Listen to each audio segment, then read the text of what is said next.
우리 행정법 새로 진도 시작해서 지난주에 이어 오늘 두 번째 시간이에요. 그래서 오늘 진도 나갈 부분은 이제 여러분들 교재로 보면 상권의 16쪽이 돼요. 16쪽. 그래서 제 3절 법치행정의 원리라는 파트인데 이 법치행정의 원리라는 파트에서 오늘 중요한 시험에 잘 나오는 중요한 개념들을 배워요. 그래서 이제 그냥 우리 생각해요. 법치행정의 원리라는 말 들으면 일단 머릿속에 가볍게 생각하면 뭐야? 국가가 행정을 할 때는 법에 따라 해야 된다. 법에 위반하면 안 된다. 그죠? 이거잖아. 그죠? 근데 그걸 조금 더 구체적으로 표현하면 세 가지 내용을 담고 있어. 그래서 이제 그 과거에 독일의 오토마이어라는 학자가 얘기를 했었는데, 이제 그러면 행정을 할 때 따라야 되는 법, 그 누가 만드냐 이거야. 행정을 할 때 즉 따라야 될 법, 누가 만드는 법이어야 되냐? 그거부터 시작을 해. 그건 기본적으로 국민의 대표기관인 국회가 만든 법이어야 된다. 그러니까 이제 원래 여러분 법 그러면 제일 우리나라에서 제일 효력이 높고 제일 상위의 법이라고 하는 거 있죠? 뭐가 있어? 헌법이라고 하는 법이 있어. 그죠? 헌법. 그 헌법 속에는 국가의 모든 사항을 다 이렇게 커버할 수 있는 기본적이고 제일 중요한 사항들이 선언이 돼 있어.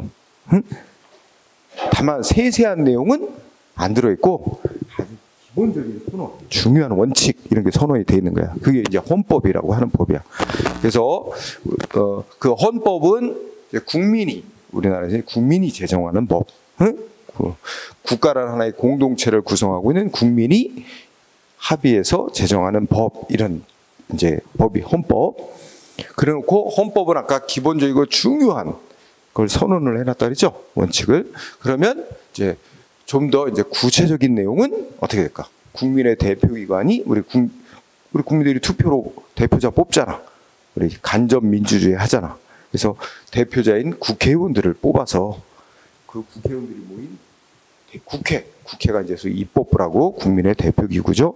입법부에서 입법부인 국회에서 중요한 이제 조금 더 구체적인 사항들을 법을 만듭니다. 그래서 국회가 만든 법을 법률이라고 하죠.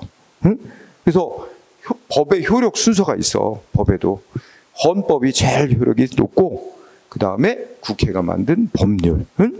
그런데 국민의 권리와 의무에 관련되는 중요한 사항은 꼭 국회가 법률로 적용해야 돼. 그게 이제 우리 법치행정의 원리에서 말하는 중요한 원칙 중에 하나로 법률 유보라 그래. 법률 유보의 원칙이라고 돼요. 법률 유보 원칙. 그 다음에 근데 또 국민의 권리와 의무에 관한 중요한 사항은 꼭 국회가 법률로 정해야 되지만 반대로 말하면 국민의 권리와 의무에 그렇게 중요하지 않은 거, 안 중요한 거는 꼭 국회가 법률로 안 정해놔도 된다는 거야. 한편 국민의 권리와 의무에 관련된 중요한 사항이라도 국회가 다 정할 수가 없어. 국회가 법률로 정하려고 노력을 해도 워낙 전문적이고 세부적이고 그런 것들도 수시로 변화가 사회 변화에 따라 빨리빨리 바뀌어져야 되는 거, 이런 것까지 국회가 법률로 다 정하라고 하는 것도 무리야. 그러다 보니까 또 어떻게 했어? 국회가 또 법 제정권을 넘겨줘요. 이거 국민의 권리와 의무에 관련된 중요한 사항이긴 한데 아주 중요한 거, 그거 대강은 우리 국회가 법률로 정해놓는다. 이 법률로 정한 틀 내에서 나머지 사항은 대통령이 정해라. 대통령한테 법 만드는 권한을 국회가 준다고. 그래서 국민의 대표인 국회로부터 법을 만들 수 있는 권한을 소위 위임을 받았다 그래. 국회로부터 위임을 받아 대통령이 국민의 권리와 의무에 관련된 좀 더 구체적이고 세부적인 법을 또 만들어. 또 장관한테 각 부처마다 이제 업무 소관이 있으니까 소관 영역별로 각 부처 장관이 정해라. 또 국회가 이렇게 위임할 수도 있고. 이래서 대통령이 만드는 법. 그래서 대통령이나 각 부처의 장관은 행정기관이잖아. 그 행정기관은 원래는 국민의 권리와 의무에 효력하는 법을 못 만드는 게 원칙이었는데 이 시대가 바뀌면서 국회가 다 정할 수 없는 세상이야. 또 그게 바람직하지도 않은 측면도 있고, 응? 그래서 이제 원칙으로는 남겨놓고 국회가 국민의 권리 의무에 관한 중요한 사항은 꼭 정해야 된다, 법률로. 응? 다만 세부 좀 더 구체적이고 세부 사항은 국회에서 행정기관에게, 대통령이나 장관 같은 행정기관에게 니네가 뭐뭐뭐뭐 세부 사항은 정해라 권한 주면 행정기관도 정할 수가 있다. 그렇게 해서 이제 만들어지는 법을 우리가 보다 넓은 말로는 행정입법이라 그래. 행정입법. 그러면 행정기관 만드는 법이란 뜻이잖아. 행정입법. 그걸 좀 세부적으로 들어가면 어떻게 돼? 대통령이 만드는 법이라서 대통령령 이렇게 이름 부르고지. 국무총리가 또 권한 받아서 만드는 법은 총리령 이렇게 말하고, 또 각 부의 장관이 만드는 법은 부령 이렇게 칭하는 거야. 응? 적어도 여기까지는 그 장관, 대통령이나 장관까지 만드는 법, 그러니까 헌법, 국회가 만드는 법률, 대통령, 뭐 총리, 장관이 만드는 법은 원칙적으로 따지면 전국에 다 똑같이 효력이 미치는 거야. 전국적으로. 그죠? 물론 예외도 있어. 특정 지역에만 적용되는 법, 특정 사람들에게만 적용하는 법 이렇게 만들 수도 있지만 그건 이제 예외적인 거고, 원칙은 이제 전국에 다 획일적으로 똑같이 적용되는 법. 그런데 또 지역마다 특성이 있잖아. 지역마다. 그리고 우리나라 이제 지방자치라는 걸 하잖아. 그럼 각 지역마다 또 우리가 선거로 여기 인천광역시장도 뽑고, 그죠? 또 시의원도 뽑고, 또 광역시, 인천광역시 안에 구청들이잖아. 각각 여기 남구청, 뭐 그다음에 뭐 계양구청, 계양구. 그럼 각 구청별로도 또 지역별로 자기네들의 어떤 특성 고려해서 또 법을 만들 수 있는 권한이 주어져 있어. 헌법에서부터 권한을 줘. 지방자치를 보장해서. 그러면 예를 들어 인천광역시는 인천광역시에 적용되는 법을 만들 수 있어. 그것도 또 둘이 있어. 요 지방자치단체가 만드는 법을 자치입법 이렇게 불러. 그게. 근데 그걸 또 세부적으로 들어가면 누가 만드는 법이 있을까? 인천광역시장이 만드는 법, 또 광역시 안에 구청장이 만드는 법, 이런 법이 있고, 우리가 선거로 뽑은 시의회, 또 구의회 있잖아. 인천광역시. 시의회, 구의회, 지방의회에서 만드는 법을 조례라고 해. 조례. 그래서 지방자치단체가 만드는 법은 이제 지방의회에서 자기네 지역에만 적용되는 법, 조례라는 법을 만들 수 있고, 그래서 인천광역시 조례, 또 인천광역시 남구 조례 이런 법이 있고, 그 다음에 인천광역시장이 만드는 법, 인천광역시 남구청장이 만드는 법, 그 지방자치단체 장이 만드는 법인데 이걸 이름하여 규칙이라고 이름 불러. 규칙. 응? 그리고 우리가 광역시, 특별시마다 또 우리가 선거로 뽑는 뭐가 있어? 교육감 있잖아. 교육감. 교육 업무, 교육 사무에 관해서는 시도지사급이야. 교육감이. 우리가 이제 주민들이 선거로 뽑는데 교육 사무에 관한 법을 또 교육감이 제정할 수 있는데 요거는 이제 규칙의 한 종류인데 앞에다 교육자를 붙여서 교육규칙이라고 이름을 불러. 어쨌든 이게 기본적인 법의 체계야. 우리 대한민국이 운영되는 데 있어서. 그래서 지금까지 쭉 얘기한 게 바로 이제 그 성문법들의 종류인데, 어쨌든 여러분들이, 그러면 우리가 지금 공부하는 여러분들이 인천광역시의 공무원이 돼서 그러면 여러분들이 이제 행정을 할 때, 법 집행을 할 때 헌법에 어긋나면 안 되고, 그러니까 순차적으로 내려야지. 헌법에 어긋나나, 또 이 담당하는 업무와 관련된 법률이 어떻게 돼 있나, 또 좀 더 구체적으로는 대통령령이 어떻게 정해져 있나, 장관이 만든 부령이 어떻게 정해져 있나, 그리고 인천광역시 공무원이니까 인천시 조례가 어떻게 돼 있나, 이거 쫙 보고, 그지? 여기에 어긋나지 않게 해야만 적법한 행정이 되는 거지. 응? 그 법들은 다 상위법에 어긋나지 않게 만들으려고 노력을 해서 만들지만 경우에 따라서는 효력이 낮은 법이 상위법에 어긋나게 만들어지는 경우도 있어. 응? 그러면 상위법에 어긋나는 법은 무효인 법이 돼. 하위법은. 그렇게 해서 이제 그 무효가 되게 하거나, 무효라고 또 법원이나 헌법재판소라는 곳에 신청해서 무효로 판정받기도 하고, 응? 이제 그렇게 이제 법체계가 운영되죠. 그러면 자, 우리 교재에서 여러분들 16쪽에 보면 이제 법치행정의 원리에서 의 이렇게 돼 있습니다. 그죠? 여기 한 4줄이 있는데 거기서 딱 한 번 시험에 나온 적이 있어요. 여러분 법치행정, 그러니까 국가 운영을 법에 따라 하자는 게 법치행정이라고 하자. 응? 여러분 더 넓은 말이 뭘까? 법치주의, 법치국가. 그지? 이거는 행정만이 아니라 국회가 법률을 만드는 것도 헌법에 따라 뭐 이런 거. 응? 그러니까 모든 국가의 활동은 다 법에 따라야 한다는 게 더 넓은 표현이 법치주의, 법치국가. 그지? 근데 그걸 우리가 이제 행정법을 공부하니까 행정 영역에 좁혀서 말하면 법치행정이 되는 거고. 그지? 자, 그런데 한마디의 핵심. 법치행정 하자. 목적이 어디 있대? 궁극적 목적. 법치행정 하자는 목적은 국가 운영을 법에 따라서 하자는 거. 목적 어디 있대? 응? 결국 이제 두째 줄부터 읽어보면 그냥 읽어보자. 국민에게 예측 가능하게 하자는 거지. 응? 예를 들어서 뭐 하면 세금이 얼마 부과된다. 뭐 이런 거 다 법으로 정해놓는 거지. 그지? 그래야 국민들이 보고 예측할 수 있잖아. 그래서 쭉 읽어나가 봐. 국민에게 예측 가능하게 하고 그렇게 함으로써 법과 관련된 법을 적용받는 법과 관련된 생활에 있어서 안정적 생활을 할 수 있도록 법적 안정성을 도모하고 두 번째 국가 권력자가 자의적으로 막 공권력, 권력을 행사해서 국민의 자유권리 침해하는 걸 방지해서 결국은 뭐래? 목적이 뭐야? 궁극적 목적은 두 번째 줄, 셋째 줄, 응? 국민의 자유권리 보장. 이게 궁극적 목적이야. 법치행정하자는. 그죠? 요거. 자, 법치행정하자는 궁극적 목적이 뭔가? 요거 포인트. 응? 옛날에 뭐로 나왔냐면 넷째 줄 내가 괄호 쳐놨지? 응? 법치행정하자는 건 결국 뭐래? 국가 통치장의 효율성을 보장하기 위한 것이다. 틀렸다고. 여러분 봐. 아니 이거 비유하자면 우리 예전에 이명박 대통령이 있었잖아. 이명박 대통령은 기업가였잖아. 그치? 현대 뭐 건설 사장인가 했잖아. 기업가였잖아.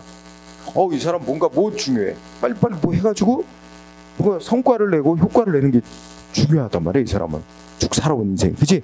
근데 뭐 하려고 그러면 뭐 법률에 근거가 있어야 되네. 법이 정한 절차를 지키고 짜증나는 거야. 빨리빨리 해가지고 성과를 빨리빨리 내고 싶은데 이놈의 행정은 맨날 국회에서 뭐 동의를 얻어야 되고 응? 짜증난다는 거지. 그러니까 그런 면에서는 법에 따라서 행정을 하자는 거는 효율성, 효과성 이런 거는 떨어질 수 있어.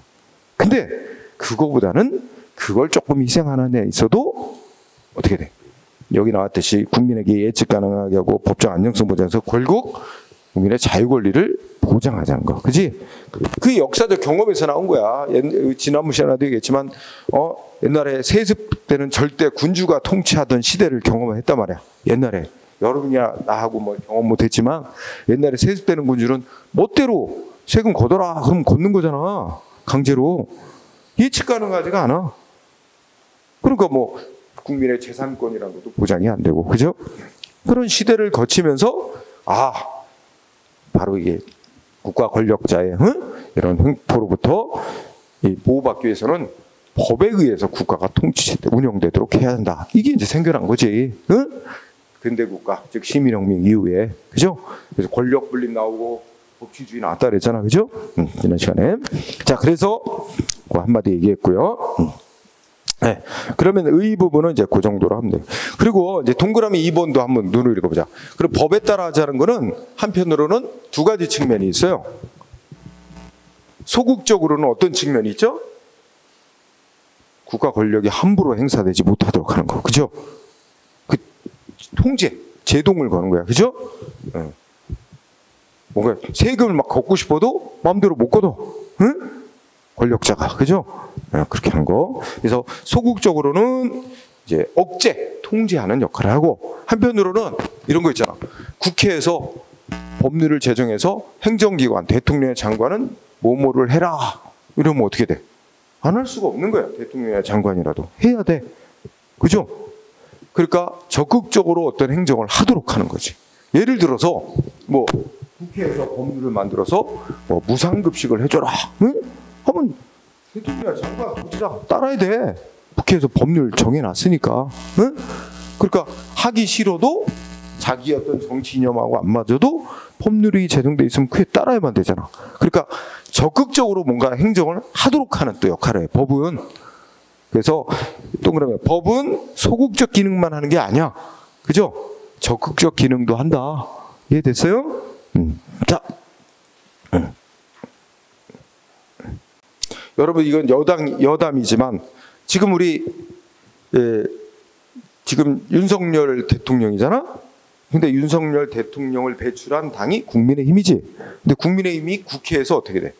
소수당이지. 응? 3분의 1밖에 안 돼. 300명 중에. 그죠? 약 180 몇 명이 야당이야. 그럼 뭐야? 예를 들어서 윤석열 대통령이 뭔가를 하고 싶은데 다 법률에 근거해서 있어야 돼. 정해져 있어야 돼. 근데 무슨 법 만들어 달라? 그 야당이 반대. 그럼 뭐 법률 안 만들어지잖아. 뭔 일 할 수 없는 거야. 그죠? 물론 이제 그게 너무 심하면 국민으로부터 야당이 지탄받겠지만, 그지? 일 못하게 한다. 근데 또 뭐 이제 하여튼 그래서 내년도 국회의원 총선거가 매우 중요하다는 거잖아. 그래서 그 내년 국회의원 총선거에서 윤석열 대통령은 그 국민의힘은 어찌됐든 다수당이 되려고. 그죠? 그래서 뭔가 뭐 법률을 통과시키려고 원하는 법을 뭐 이런 게 해서 그 내년도 총선이 매우 중요한 거야. 그래서 서로 지금 사활을 걸고 뭐 하여튼 준비하고 있겠죠. 자, 그다음에 그 내용 가서 이제 개설에 뭐 동그라미 1번 법치주의는 어쩌고 저쩌고 이게 여러분들 읽고 그다음에 또 동그라미 2번도 이제 우리가 배우는 용어 이런 게 옛날에 독일의 그 오토마이어라는 학자가 만들어낸 용어를 가지고 우리가 계속 설명하고 있어요. 수백 년 동안. 그래서 동그라미 2번 보면 이 독일의 오토마이어라는 학자가 있는데 뭐 그냥 읽고 지나가요. 이 사람이 이제 독일 행정법의 아버지 이렇게 불리는 사람. 오토마이어라는 사람이 이제 행정은 이제 법률의 지배를 받아야 된다. 법률의 지배라는 말을 쓰면서 세 가지 세부 원칙을 얘기했는데 그게 바로 동그라미 2번에서 말하듯이 법률의 세 가지하고 법률하고 떨어져야 되는 게 붙어 있네, 그죠? 네. 세 가지를 지적했다. 법률의 법규 창조력, 그리고 괄호가 들어가야 되는데 법률의 법규 창조력, 법률의 우위, 법률의 유보라고 하는 세 가지 세부 원칙을 제시하면서 이렇게 해야 이 세 가지 원칙을 잘 준수해야 그 나라가 법치주의, 법치행정을 잘하는 거다. 이렇게 세 가지를 얘기했다는 거야. 정도. 자, 그 다음에 우리 동그라미 3번 아주 중요한 거. 자, 거기에 무슨 법 이름 나와요? 행정기본법이라고. 이거 2021년도 3월 달에 제정됐어요. 그래서 가장 최근에 많이 나오는 법입니다. 행정기본법 법 이름. 여기에 뭐 규정해놨다고? 법률 우위, 법률 유보. 규정했다. 둘째 줄. 그래서 그 밑에 색깔 입혀놓은 거 있죠? 그거 읽어봅시다. 우리 행정기본법 제8조를 보면 법치행정의 원칙이라는 제목 하에 자, 행정작용은 법률에 위반돼서는 안 된다. 첫째 줄이죠? 이 법률에 위반되게 해서는 안 된다. 이걸 우리가 다른 말로 표현하면 법률의 우위라 그래. 그러니까 생각을 해봐. 법률의 효력이 뭐보다 위에 있어? 행정작용보다 위에 있는 거야. 응? 그러니까 행정작용은 법률에 위반하면 안 되는 거야. 응? 그걸 우리가 요약을 해서 법률의 우위 원칙 이렇게 말해. 그 다음에 두 번째, 첫째 끝에 자, 국민의 권리를 제한하거나 의무를 부과하는 그런 경우와 그 밖에 국민 생활에 중요한 영향을 미치는 경우에는 뭐래? 법률에 근거가 있어야 한다 이거야. 그러한 행정작용은, 그지? 자, 뭐 그냥 세 가지 정도로 요약할까요? 행정작용 중에 뭐 하는 건 꼭 법률에 근거가 있어야 돼? 국민에게 의무를 부과한다든지 권리를 제한하는 내용이라든지 국민 생활에 중요한 영향을 미치는 그런 행정작용은 뭐여야 돼? 법률에 근거가 있어야 한다. 그런 행정작용을 할 수 있도록 하는 근거가 있어야 한다. 이 마지막에 법률에 근거가 있어야만 한다는 거를 법률유보라 그래. 법률유보. 응? 그래서 그 위에 설명했듯이 행정기본법은 두 가지를 명시해 놓은 거야. 법률우비, 법률유보. 응? 그래서 요 동그라미 3번을 중시하기 바랍니다. 그 다음에 쌍가루 2번에 보면 지금 상권에 17쪽 하고 있어요. 그래서 이제 최근에 강조되는 게 적법 절차의 원리야. 응? 그래서 그냥 제목 자체를 보면 뭐야?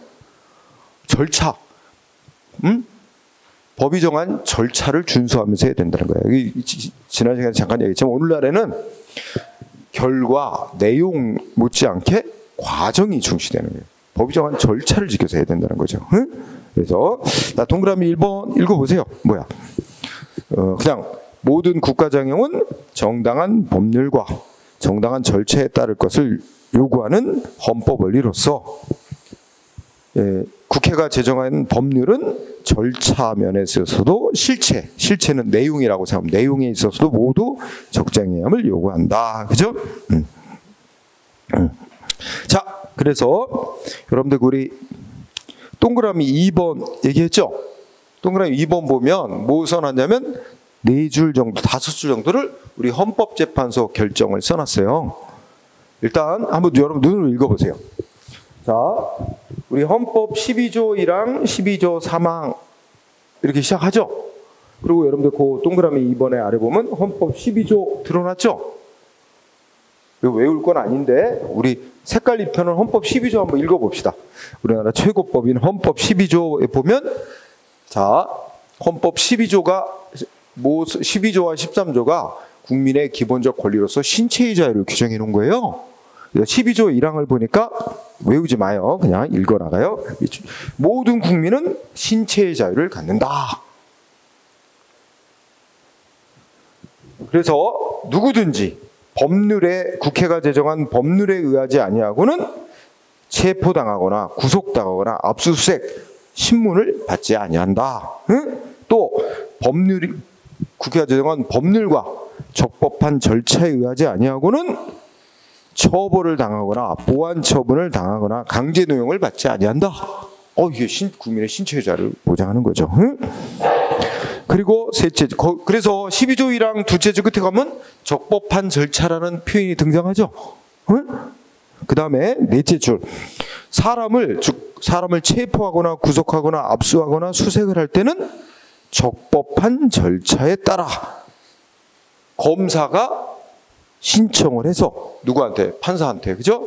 검사가 판사한테 신청을 하고 판사가 영장을 발부해줘야 체포영장, 구속영장은 뭐 수색영장 이런 걸 발부를 해줘야 그래서 그 체포구속 압수수색할 때는 판사가 발부한 영장을 제시해야 한다. 응? 이게 대원칙. 그러면서 끝에는 다만 영장 없이 해도 되는 예외를 선언했어요. 응? 우리가 이걸 사전에 그러니까 사람을 체포구속 압수수색하려면 사전에 영장을 제시해야 되는 거야. 그죠? 다만 어느 때 예를 들어 현행범인일 때, 현행범을 체포할 때, 응? 외우지 마세요. 이건 우리 형법을 공부하는 게 아니니까 사람을 현행범을 체포할 때, 그 다음에 장기 3년 이상 어떤 징역형 같은 거 받을 만한 죄를 범하고 도망가거나 증거인멸할 염려가 있을 때는 일단 영장 없이 먼저 체포하고 나중에 사후에가 이제 형사소송법은 48시간이야. 이 나중에 이제 영장을 왜냐면 지금 막 도주하거나 이럴 염려가 있는데 언제 영장 받아와, 그죠? 그러니까 요거는 예외. 요런 걸 우리가 이제 그냥 행정법하고는 상관이 없지만 이걸 긴급 체포라 그래. 긴급 체포 요건에 해당될 때는 영장 없이 체포해서 이틀 안에, 그때로부터 48시간 안에 사후에 영장을 받아야 돼. 만약에 영장을 못 받으면 판사로부터 48시간 영장 못 받으면 어떻게 돼? 풀어줘야 돼. 그죠? 네, 그런 거죠. 그래서 원칙은 사전에 영장 바꿔야 되는 게. 어쨌든 우리 국가의 체급법인 헌법에서 국민의 신체의 자유를 보장하고, 응? 뭐 이런 기본권 보장을 위해서 법률과 적법한 절차에 따라 하라 그랬죠. 따라서 요새 뭐 드라마에서도 많이 나오고 그런데 예를 들어 누가 경찰이 와서 똑똑 두들기고 그죠? 좀 뭐야 알아보러 왔다. 뭐 질문에 답해. 본인이 응하고 싶지 않으면 거절해도 됩니다. 응? 내가 뭐 현행범도 아니고 그죠? 여기 나왔듯이 뭐 무슨 장기 3년 이상의 형을 받을 죄를 범해서 도피 증거인멸의 우려가 없는 한 영장 갖고 왔습니까? 그죠? 영장 갖고 오시든가 하세요. 응? 나 응하지 않겠습니다. 이런 거 많이 나와요 요새 드라마에. 이거예요. 따라서 하는 거예요. 그죠? 그럼 경찰도 할 수 없어. 물러나야지. 함부로 뭐 현행범도 아니고 막 그런데 응? 진입할 수가 없는 거죠. 진입하면 오히려 불법을 저지르는 거야 경찰이.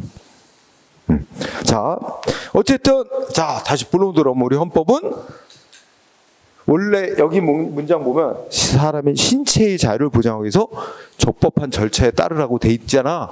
근데 우리 헌법은 여기에 적법한 절차를 문구를 써놨지만 우리 헌법재판소는 어떻게 해석하냐면 이거는 사람을 체포 구속하고 압수수색할 때만 적법한 절차에 따라야 된다는 걸 말하는 게 아니라 국가가 국민에게 공권력 행사하는 모든 활동을 할 때는 다 적법한 절차에 따라야만 한다는 원칙을 헌법에 선언한 거다라고 해석한다는 그게 중요. 그래서 동그라미 2번 쭉 읽어나가면 우리 헌법 12조 1항 3항은 적법한 절차, 적법 절차 원리의 일반 조항. 일반 조항은 특별한 사정이 없는 한, 특별한 규정이 없는 한 다 일반적인 모두 적용되는 조항에 해당하는 것으로서 형사 절차, 이 형사 절차가 사람 체포 구속 압수수색하는 거 이거 할 때만 한정되는 게 아니고 입법, 행정 등 국가의 모든 공권력 작용에는 근거가 되는 법률의 구체적 내용의 합리성과 내용적으로도 법률이 합리성, 정당성을 갖춘 실제적 적법성이 있어야 할 뿐만 아니라 절차적으로도 적법성이 있어야 되는 적법 절차의 원칙을 헌법의 기본 원리로 명시한 거다. 결국 여러분들 핵심 자 문장의 주어 헌법 12조는 그지? 그다음에 처지 끝에 형사 절차상의 영역에 한정되는 게 아니다. 이게 포인트. 응? 그럼 어디까지 적용되는 거다? 두 번째 국가의 모든 공권력 작용. 응? 여기는 내용적으로 합리성과 정당성을 갖춘 법률에 근거할 뿐만 아니라 마지막 넷째 줄 절차상의 적법성이 있어야 한다는 적법 절차 원리를 헌법의 기본 원리로 명시한 거다. 이런 부분 이해됐죠? 핵심은 형사 절차상의 영역에만 한정돼서 적용되는 게 아니라는 거야. 그 다음에 아까 얘기했지. 자 최근에 제정된 행정기본법도 적법 절차의 원리를 원칙 규정하고 있다. 이거 밑줄 행정기본법도 적법 절차 원리 규정. 행정기본법 나오면 무조건 다 중시하세요. 에? 최근에 계속 이제 출제가 많이 되는 영역이에요. 에? 새로 만들어진 법이었거든. 네, 그래서 그 밑에 행정기본법 보니까 뭐라고 돼 있어?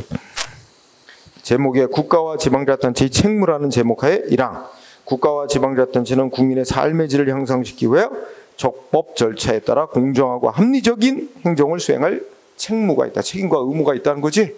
여기도 적법 절차 명시되어 있습니다. 자, 그 다음에 동그라미 3항은 읽고 지나가세요. 그러면 우리 행정에 있어서 정당한 절차를 보장한다는 것은 뭐 형사 절차든 행정 절차든 국가의 모든 공권력 행사할 때는 고지 국민에게 미리 알리고, 뭐 그다음에 청문은 들을 청 들을 문이니까 그 국민의 의견을 들어보고, 또 방어권, 그러니까 본인에게 방어할 수 있는 의견 진술하고 자료를 제출할 수 있는 기회를 부여하고, 이렇게 해야 되는 게 거기서 말하는 정당한 절차를 보장한다는 거다. 그래서 읽고 지나가고요. 그래서 그 동그라미 4번 국가의 공권력 행사 조치가 내용적으로는 적법일지라도 적정한 절차를 거치지 않았다면 절차만 안 거쳐서 내용은 아무 문제 없어도 절차만 안 거치고 했어도 그것만으로 위법으로 인정이 됩니다. 그래서 위법이라서 무효가 되거나 취소해서 취소 사유가 되어버립니다. 그만큼 절차가 강조되고 있어요. 그래서 두 번째 줄 또한 우리나라 이제 여러분들이 이제 시험에 잘 나오는 또 법이 있는데 나중에 배워 행정절차법이라고 법이 있어. 거기에 우리 여러분들이 공무원이 돼서 행정을 할 때 지켜야 되는 따라야 되는 절차들이 쭉 있어요. 그 절차가 이제 대표적인 게 동그라미 2번에 있는 내용들 같은 게 있어요. 미리 뭐 하겠다고 미리 고지 사전에 통보하고 의견 들어보는 절차 이런 거 있거든.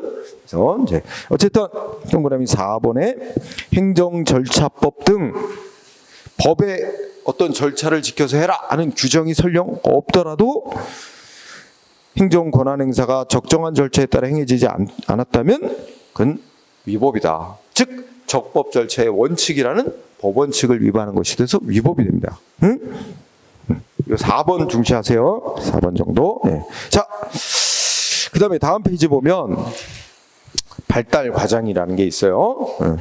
여기는 별로 그렇게 중시하진 않아요. 시험에 있어서는 중요하지 않아. 근데 이제 역사적으로 법치주의가 발달된 과정을 보면 여러분들 일단 그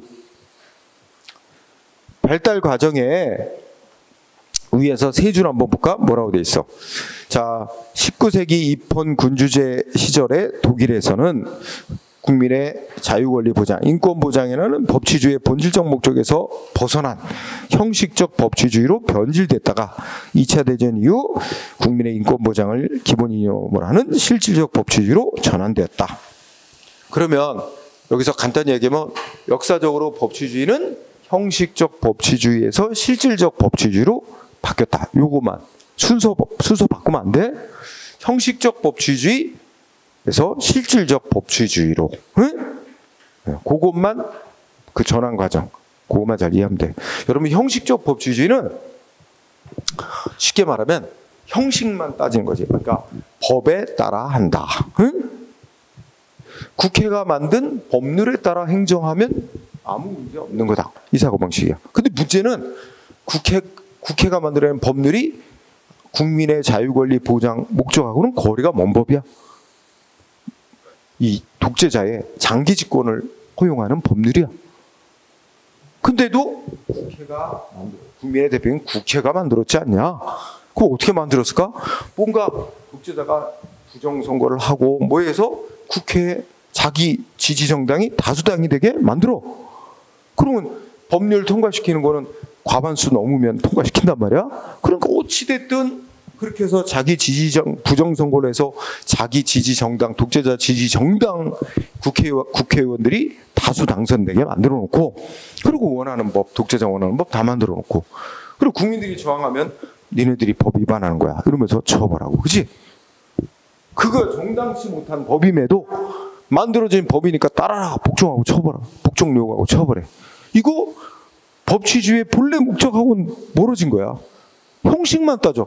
법률의 근거에서 정해진 법률에 따라 하기만 하면 법치주의 잘하는 거다. 원래 본래 목적은 없어졌어. 본래 목적 법치주의 하자는 법치행정하자는 본래 목적은 국가 권력의 남용, 횡포로부터 국민의 자유권리 보호하는 게 목적인데 그 목적은 온데간데 없고 오히려 권력자의 장기 집권을 위한 법률을 만들어주는 거야. 국회에서. 그러고는 법률에 따라 하니까 법치주의 잘하는 거다. 이게 어느 나라든지 전 세계 독재자들의 전형적인 모습이야. 우리나라는 안 그랬어? 이승만 정부 때, 박정희 정권 때 다 그랬어요. 전두환 때도. 다 독재자 원하는 법 다 국회에서 통과시켜줘. 그 이제 우리 70년대 막 반독재 민주화 운동하고 해서 뒤집어 엎고 하잖아, 그죠? 많이 갖다 처벌하고 말도 안 되는 법률 만들어 놓고 처벌하고 잡아다, 그죠? 그런 경험을 거쳤죠. 그래서 지금은 이제 우리 국민들 다 깨고 많이 우리 역사적 경험을 했기 때문에 그런 거 통할 수가 없어. 이제는 옛날하고 달라서. 자, 이제 그러면 형식적 법치주의 독일에서도 그랬단 말이야. 특히 그게 가장 극에 달했던 게 히틀러. 히틀러가 여러분들 우리 뭐 잘 모르면 히틀러가 막 국민을 강제로 막 한 거 같죠? 아니란 말이야. 다 법률에 근거해서 한 거예요. 왜냐면 그 시대 그때가 이제 막 경제 대공황, 그죠? 히틀러가 집권할 때가 1919년 20년대 세계 경제 대공황이야. 그러면서 경제 불안하고 막 사람들 살기 어려워지니까 히틀러가 등장해가지고 뭐로 선동해. 우리 이렇게 경제가 어려우면 뭐 유태인 때문이고 막 이런 식으로 선동을 해서 선거를 통해 히틀러 정당이 집권하는 거예요. 다수표를 얻어서 합법적으로 정권을 잡는 거야. 그래놓고서는 이제 그 히틀러가 이제 총리가 돼가지고 그 법률을 다 국회에서 만들어 주는 거야. 그 법률에 따라 막 전쟁도 벌이고, 다 한 거죠. 그럼 법대로 한 거라는 거야. 법치주의, 형식 법. 그래서 결국은 2차 대전까지 이루겠다가 쫄딱 망했잖아. 망한 뒤에 반성. 이게 법치주의라는 거 이렇게 그냥 형식만 법률에 따라 하도록 하는 형식만 갖추면 된다고 하면 안 되는구나. 원래 목적, 국민의 자유 권리 보장이라는 본래의 목적을 고려하지 않으면 안 되겠다. 그래서 이제 그 국민의 자유 권리를 위한 그런 정당한 법률만 이제 통용되게 하고, 정당치 못한 법률은 이제 무효화시키는 그런 절차를 도입하고 해서, 그래서 2차 대전 이후 실질적 법치주의로 바뀌어서 오늘날 전 세계 선진국들은 다 실질적 법치주의를 하고 있습니다. 우리나라도 마찬가지고. 그래서 그런 흐름만 알면 돼요. 그래서 형식적 법치주의는 아주 단순하게 말하면 반쪽짜리고 지금의 기준으로 보면 별로 안 좋은 거예요. 실적 법치주의는 국회가 제정한 법률에 따라서 한다는 형식도 갖춰야 되지만 그 법률의 내용도 국민의 자유 권리 보장에 기여하는 그런 정당한 법률일 것을 요합니다. 그게 실질적 법치주의. 그러면 실질적 법치주의라는 걸 하려면 반드시 필수적인 요소가 있어야 돼. 국회가 만든 법률이 내용적으로나 절차거나 국민의 자유 권리 보장에 기여하는 정당한 법률인지 아닌지 심사하는 제도가 있어야 됩니다.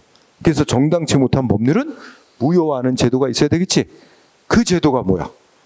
위헌 법률 심사 제도라는 거지. 우리나라도 있죠? 있잖아. 그래서 우리나라는 헌법재판소라는 곳에서 국회가 제정한 법률 위헌은 무효라고 판정해달라 신청받아서 판정해 주잖아. 그죠? 글쎄, 여러분들이 전 국민이 거의 알만한 거, 가장 근래 이 법률 위헌이다 아주 그 판정 난 법률 어떤 거 있지? 알만한 법 어떤 거 있을까요? 최근 거. 그 예전에 그죠? 다 알만한 거는 형법에서 이제 결혼한 사람이 다른 사람하고 이렇게 이제 성관계 맺으면 불륜하면 간통죄라고 처벌했지? 간통죄 처벌하는 조항 무효. 그죠? 그건 개인들의 의사에 맡길 일이고, 불륜을 저질렀으면 그거는 부부끼리 민사소송으로 이혼하고 손해배상 청구하고 이렇게 알아서 할 일이지. 용서를 해줄 건 해주고, 그걸 국가가 관여해서, 그 말하면 개인의 성생활 문제까지 국가가 관여하는 거, 이거는 국민의 인권을 과도 국가가 간섭하고 침해하는 거다. 그래서 위헌 무효 판정 받았죠. 그래서 간통죄 폐지됐죠. 또 그런 것도 있고, 그보다 좀 더 나중에 나온 건 우리나라 본인의 양심에 따라 또는 종교적 신념에 따라 군대를 못 가겠다는 사람들 있잖아. 우리가 소위 종교적 내지는 양심적 병역 거부자. 그죠? 응? 근데 이 사람들 우리나라 그동안에 병역법이라는 법률에서는 무조건 군대 안 가면, 거부하면 재판에서 다 징역 보냈어요.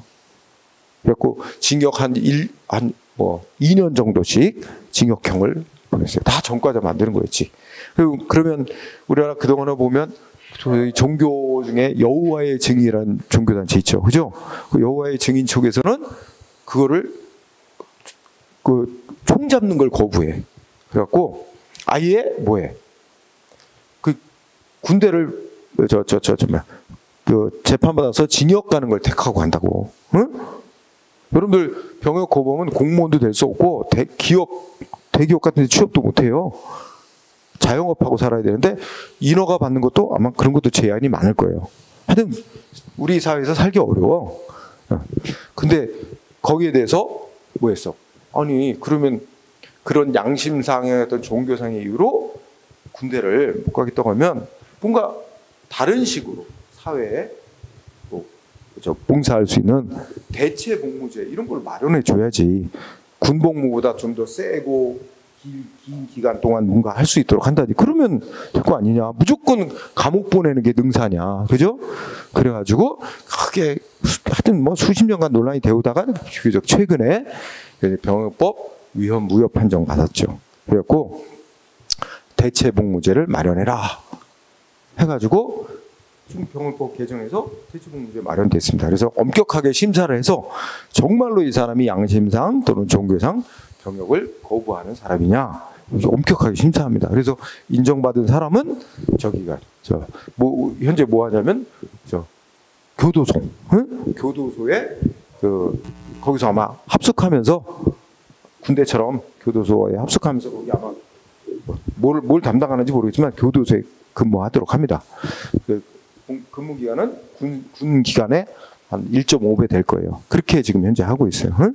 네, 그렇게 최근에 여러분들이 알만한 위헌 무효로 판정난 법률 규정, 응? 법률 규정 예를 들어봤습니다. 자, 그러면 그 다음에 여러분들이 이제 18페이지 맨 아래 보면 아까 독일의 오토마이어가 얘기했던 법체행정 잘한다 그러면 세 가지 원칙 지키면서 해야 된다는데 이제 법률의 법규 창조력이 나오죠. 야, 그거는 요새 잘 물어보지는 않는데 그래도 그냥 딱 하나 정도 동그라미 1번만. 예? 의미가 뭐래? 거기에 이제 동그라미 1번에 앞으로 자주 등장할 용어인데 법규라는 용어 나와. 법규. 이거는 이 어떤 독특한 의미를 갖는 거야. 이제 법 중에서도 국민의 권리와 의무에 효력이 있는 법이지. 그런 걸 법규라 그래. 그래서 법규의 성질을 갖는 법, 법규성이 있다 이런 말을 이제 하면 국민의 권리 의무에 효력한. 그럼 반대로 생각해보면 나중에 또 공부하겠지만 국민의 권리와 일반 국민의 권리와 의무에 효력 없는 법도 있어요. 법이긴 법인데 일반 국민들하고는 상관없는 법도 있어요. 예를 들어서 우리 서울대학교 학칙 생각해봐. 서울대학교 학칙은 일반 국민에게 효력 갖는 법이야? 아니죠. 여러분하고 나하고 상관없잖아 지금. 응? 서울대 학생 국민들 중에 특정한 조직에 속해 있는 특정한 사람들에게만 적용되는 법이지. 이런 거는 법규라고 칭하지 않아. 그러니까 법은 법인데 조직 내부법이라 그러지. 응? 아니 더 나아가서 우리 대통령이 만든 법 중에 공무원 복무 규정이라고 있어요. 그럼 공무원들은 뭐 어떻게 해야 되고 뭐 어떻게 해야 되고 어디 여행 갈 때는 2시간 이내에 복귀하기 어려운 지역으로 여행하고자 할 때는 무슨 상관에게 미리 사전에 신고를 해야 된다는 등등 공무원들 근무할 때 지켜야 될 규정들이 쭉 있어. 대통령이 정한 공무원 복무 규정. 이거 일반 국민들에게 적용되는 법 아니거든. 그런 건 법규의 성질을 갖는 게 아니다. 법이긴 법이야. 근데 법규의 성질은 없는 거야. 응? 자, 이건 나중에 또 공부하기라고. 어쨌든 동그라미 1번. 국민의 권리와 의무에 쉽게 말하면 국민의 권리와 의무에 효력 갖는 법규는 누가 만들어내야 되는 거야? 그럼 국민의 대표인 국회가 만들어내야 되는 거다. 응? 국회가 법률로 만들어내야 되는 거다. 하는 게 법률의 법규 창조력이에요. 응? 다만 이게 이제 처음에 등장했을 때와 달리 오늘날에 와서는 이 의미가 많이 약화됐어요. 그래서 오늘날에는 달리 말하면 국민의 권리와 의무에 효력 갖는 법을 독자적으로 대통령도 만들 수 있도록 헌법에서 이제 국가의 긴급한 위기 상황에서는 대통령이 긴급 명령이니 긴급 재정 경제 명령이니 국민의 효력 갖는 법을 직접 만들 수 있도록 헌법에서 권한을 주고 있다든지 등등 국민의 권리와 의무에 효력 갖는 법을 꼭 국회만이 만들 수 있는 건 아니게 됐어요. 현대에 와서는. 그래서 조금 의미는 약화됐는데 그래서 어쨌든 1번 정도면 충분. 다음 페이지. 이제 쌍가로 2번 법률의 우위와 쌍가로서 법률의 유보가 나오죠. 이건 특히 중요. 법률의 우위, 법률의 유보. 이 두 부분은 반드시 중요. 그 중에 이제 더 중요한 게 법률의 유보야. 응?